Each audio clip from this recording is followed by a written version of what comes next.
Hello and welcome to my comic of the week, which isn't actually a comic that came out this week because comics haven't come out yet, but rather this is going to be me digging through my collection and picking out a comic that I enjoyed and talking about it. Nothing special. This week, as you can see, I picked out Supreme Blue Rose. It was a comic by Warren Ellis, written by Warren Ellis and illustrated by, who is it? Tula Lotay, who I don't know outside of this comic, but I really enjoyed her art, and you can see she did the cover too. It's awesome. But as with all Warren Ellis comics, this one's pretty heady, and let's take a look. This one basically starts. This is was a miniseries, came out in 2014, I think, and it was about Diana Dane, I believe, is the protagonist, and it starts with her in a dream, and the art suits that. The whole series has like this dream-like feel, which is enhanced by the art by Lotte, I guess that's how you pronounce it, and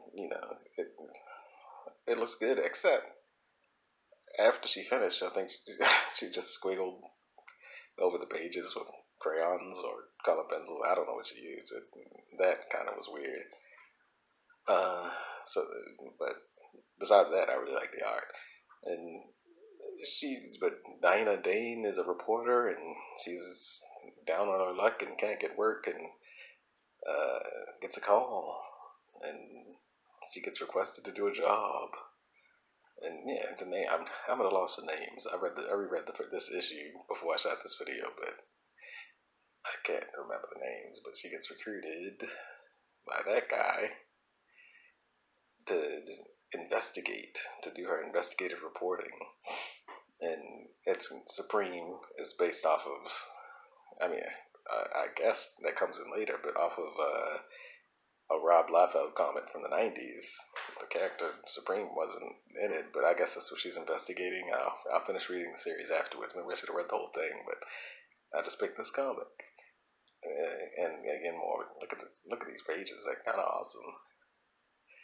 But yeah, and she's recruited to investigate a blue rose case. And they say blue roses aren't naturally occurring, or there's some reference why the case she's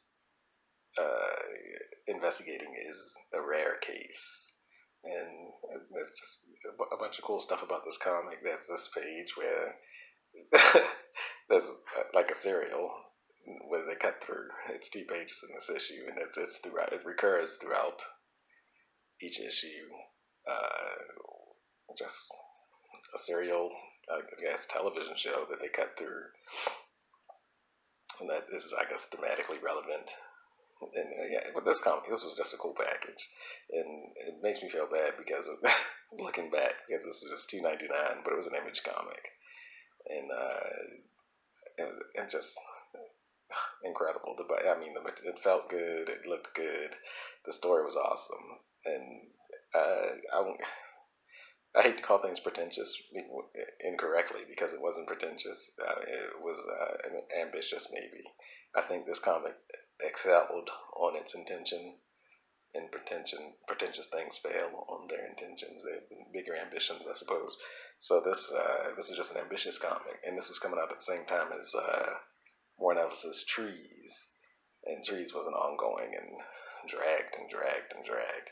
But this was just 7 issues, and I would have much preferred for this to continue than Trees, because this was pretty good. And then yet little things like this, the dude with the scruffy, the blurred out face, he had apparently only not many people can see the way he looks like this. Most people see him with a normal face, and but she can see him the way he looks, and he's like, oh, it's a birth defect. And yeah, but it was very good. People use the word decompressed anymore because it's just how comics are. It was pretty decompressed. Not much happened in the first issue, but the whole story just builds and builds and tells an awesome story. But then at the end, you get the artist sketchbook, and Tula Lotte, goes on to talk about, her why she chose to do what she did and the different styles she used. She talks about that bird and how birds symbolize her coming in and out of dreams. And yeah, there's a lot of play with that throughout the series. And that's her art was a perfect match. And then talk about the different covers. And I loved, yeah, throughout the book, like the dot matrix printing. I don't know what you call it in comic. Maybe it's the same. But yeah, it's just like, yeah, the dot matrix shit. It looks fun. Yeah, not fun. It looks awesome, and I like the style of it, and it adds an old school vibe to it. And these are different, like alternative possible covers, and there are a few in here. Let me see. In this one, she said she would have had the triangle. It would have been interconnecting covers with the triangle going through all of them, but she didn't, and that's basically it. An awesome $2.99 comic with no ads and a little backup. Oh, that's an ad. I remember that comic, the Elephant Man. That was alright. And there's the man himself, Warren Ellis. Eyes for influential. But yeah, awesome package, awesome book. And I'll flip it over and show you, like when you open the cover, it's like not really. It just has like a design on it. The cover zigzags all across, and I thought that was pretty cool. But that was an awesome book. It was a uniquely Warren Ellis tale, and it is my comic of the week. If you haven't read it, track it down. The whole series is worth it. Get the singles or the trade. There you go.